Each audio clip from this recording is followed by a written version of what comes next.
Back in the reaction, Ant-Man Quantumania runtime revealed Avengers level. See what the Cosmonaut has to say about this, and see what the Cosmonaut has to say about Ant-Man Quantumania runtime revealed Avengers level. And let's see what he has to say about this, because I'm excited for Ant-Man the Wasp Quantumania. So let's check out his video and see what he has to say about this, and check this out.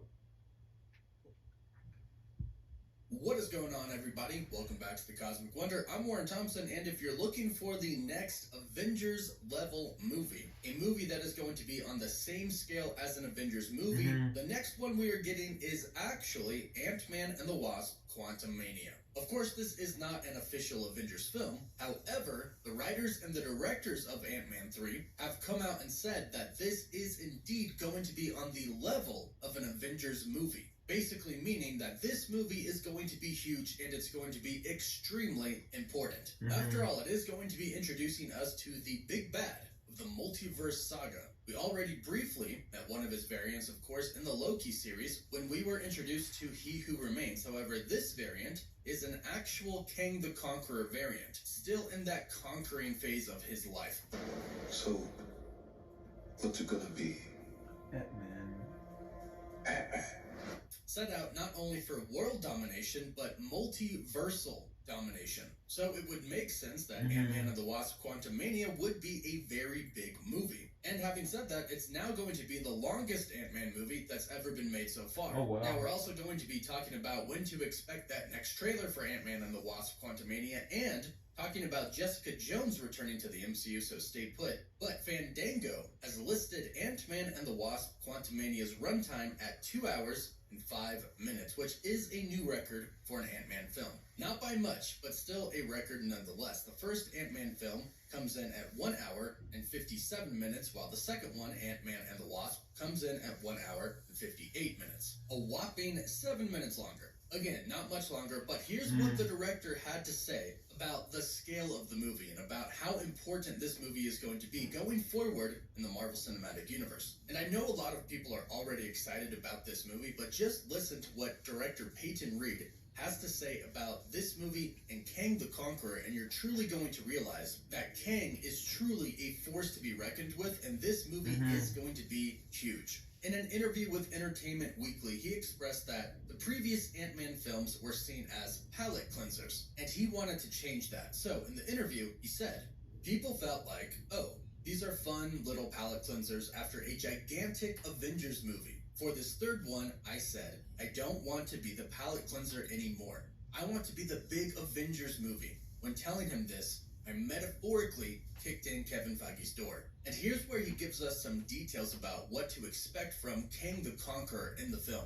He continues in the interview, "I grew up a real Marvel Comics nerd, and there are a handful of antagonists in the Marvel Comics universe who are all-timers. Loki, obviously, Doctor Doom from the Fantastic Four, and Kang the Conqueror. In conversations with Kevin Feige and Marvel, it was like, I want to put Ant-Man and Wasp up against a really formidable villain in this movie. And so we're doing Kang the Conqueror. In the comics, Kang has dominion over time. He's a time traveler. His situation is a little bit different in this movie, which I won't spoil for you, but he's someone, while we live very linear lives from childhood to death, Kang doesn't exist that way. It struck me as interesting to take the tiniest Avengers, in some people's mind maybe the least powerful Avengers, and put them up against the most powerful force in the multiverse. Now, I love that final line where he says Kang the Conqueror is the most powerful force in the multiverse. This is why he is going to be the big bad. However, we already know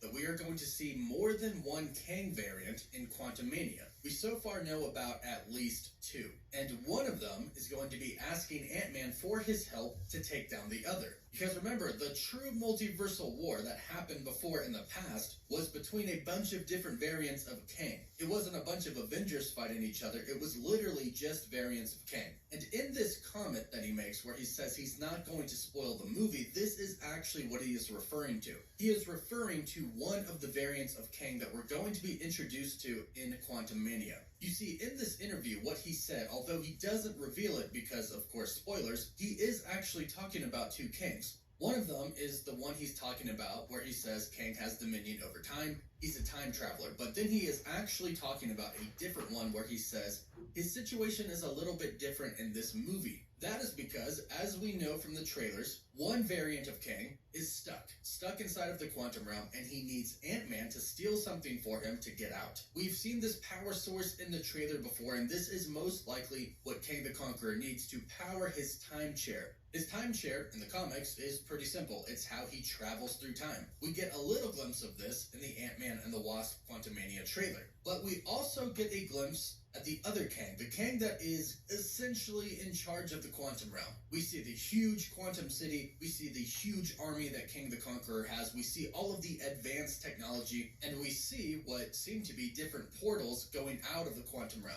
These are what Kang, the one in charge, most likely uses to travel through different points in the universe. And not just our universe, but of course the multiverse. So there's going to be a main Kang, and then the Kang on the sidelines asking Ant-Man for help. So essentially, Ant-Man is already going after the big bad that literally the Avengers are going to go after in the Kang Dynasty. Yep. And then the multiversal heroes are then going to go after in Secret Wars. So in this film, it's up to our tiny little Ant-Man family to take on probably the biggest and baddest villain that we've ever seen in the MCU so far. And hopefully we get a better look at Kang in the next trailer that is coming. We're actually getting a special clip trailer Monday the 9th. This will be on ESPN, and Marvel has already marketed this as a new exclusive look trailer. Like I said, it's debuting on ESPN at some point in time during the National College Football Championship game. That's going to start at 7:30 Eastern Time. If you need to convert that into your own time, just type it into Google. And of course, it's going to be put on YouTube probably exactly at the same time as it releases. That's what Marvel Studios has typically been doing. So Ant-Man 3 is going to be a huge movie on the same level as an Avengers movie, which is just awesome. It's about time that Ant-Man and the Wasp and the rest of the family are getting the credit and attention that they deserve.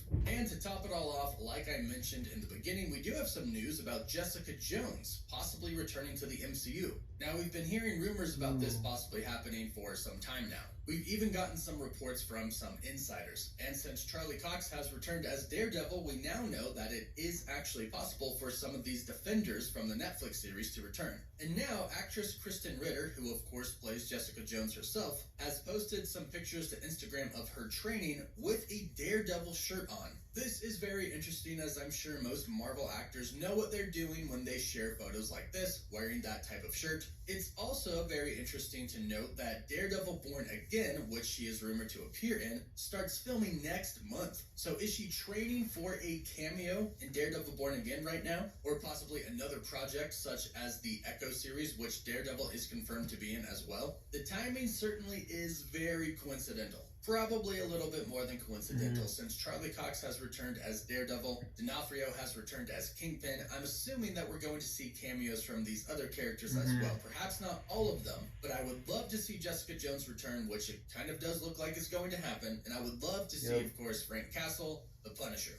Of course, played by John Bernthal. I don't want it unless he is going to be playing him. But it looks like there are some very exciting things coming up in the MCU for those who thought Phase 4 might have been a little bit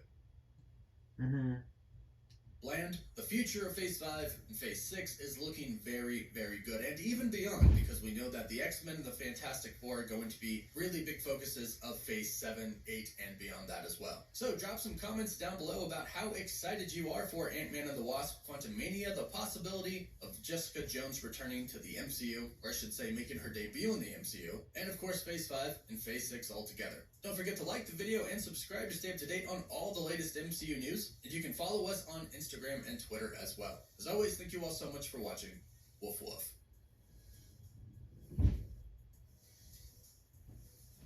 Well guys,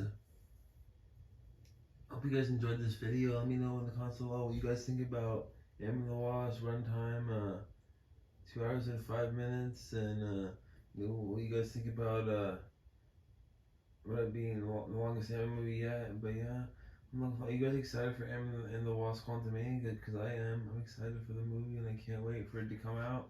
So I'm actually going to see it on February 17th when it comes out. But yeah, let me know what you guys think about Kang the Conqueror, and